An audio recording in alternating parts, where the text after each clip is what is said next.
answer is not as simple as saying someone who has read the classics is a classical practitioner.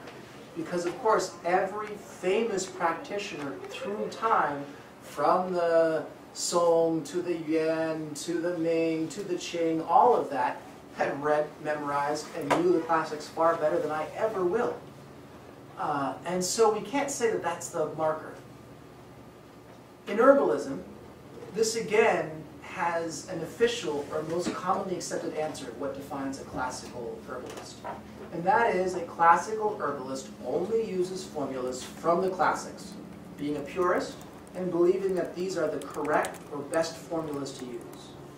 Now within that group, we have the dividing line of those who only use Shanghan Lun strategies and formulas for all situations, and consider that the mark of a classical practitioner. And there are those who use the strategies and formulas of Shanghan Lun, but also include the vast number of formulas gathered by Sun Tzu. This would then obviously lead to the question of, if one isn't a classical herbalist, but is an herbalist, well, what are we? In China, the division is defined by describing oneself as either a practitioner who uses Jingfang, or classical formulas, or a practitioner who uses Shifang, or the formulas of the times. So I'm going to translate that this evening. For those using formulas of the times, the belief is that time period practitioners, that is to say people from the Tang through the end of the Qing, but not modern times, realized that the times had changed from the early ancient times, and that as people had changed, those formulas no longer worked as well or at all for the illnesses of the times that they were facing.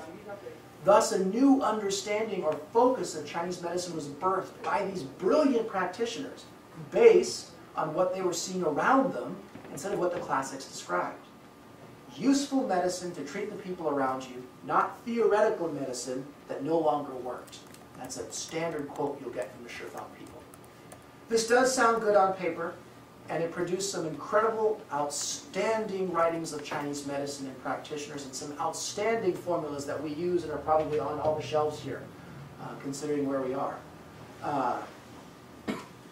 Because these came out, these writings and these formulas, as these born brilliant practitioners grappled with the illnesses around them.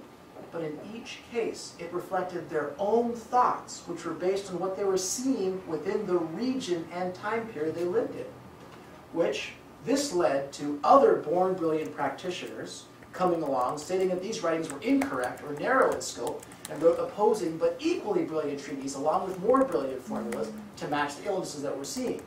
And if you start reading a lot of the more vocal writings, authors through Chinese history, Chinese medical history, you realize that it's like watching a bulletin board chat room, and you're watching people have an argument, right?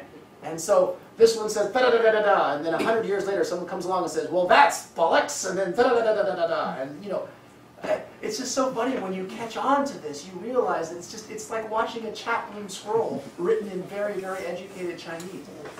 So this continued dynasty after dynasty, leaving enough writings and formulas to, as the Chinese like to say, sweat an ox.